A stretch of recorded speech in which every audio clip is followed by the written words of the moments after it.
Hojiin paarlaamaan irra hojjete hojii seeraatii miti, hojii heera mootummaatis eegsisuu miti. Paartiin biyya bulchu rakkoo mudate yookiin immoo rakkoo heera mootummaa mudate furuudhaaf filannoolee 4 dhiyeessee ture. Filannoolee 4 kunuu tokkoon isaaniitiyyuu furmaata kennuu hin danda'ani.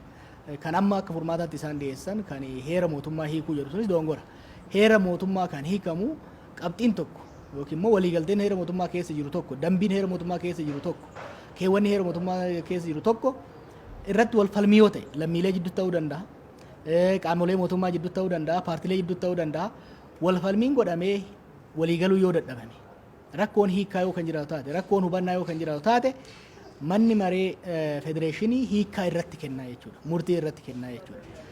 Heera mootummaa Itoophiyaa keessatti dhimma filannoo ilaalchisee dhimma filannoo dheeressuu ilaalchisee wanti kaa'ame hin jiru.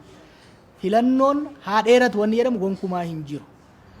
Kanaaf wanta heera mootummaa keessatti hin barraa'in, hin kaa'amin, hin kaafamin irratti heera hiikuun hin danda'amu. Kanaaf qaamni manni maree federeeshinii qaama heera hiiku erga ta'e heera barreessuu hin danda'u. Isaan amma kan mana maree federeeshinaa gaafachaa jiran heera barreessidha. Heera barreessuu garuu hin danda'amu.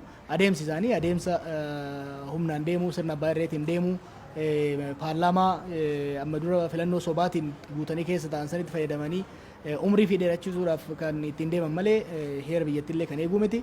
Falli akka paartiitti dhiyeessaa jirru dhimmi filannoo dheeressuu kun heera mootummaa keessa waan hin jiraniif. Bara 1995 yeroo heerri mootummaa kun raggaasifamu dhaabbileen irratti wal mormanii wal falmanii waliigaltee irra kaa'an san keessa qabxiin kun waan hin jirreef dhaabbileen siyaasaa fi hayyoonni warri irra jiru dhimma filannoo dheeressuu kana irratti waliigaltee irra gahuu qabu. Erga isaan waliigaltee irra gahan booda waliigalteen isaanii sun gara seeraatti dhufee bifa saniin filannoon dheeratee hanga filannoon godhamutti illee mootummaan buluu danda'a kan jedhudha kan jennuun nuti qabnu. Tarkaanfiin amma isaan fudhatan kun ka seera heera eegee miti. Fulbaana 30 booda mootummaa ta'anii itti fufuudhaaf fudhatama gonkumaa kan isaanii argamsiisu miti.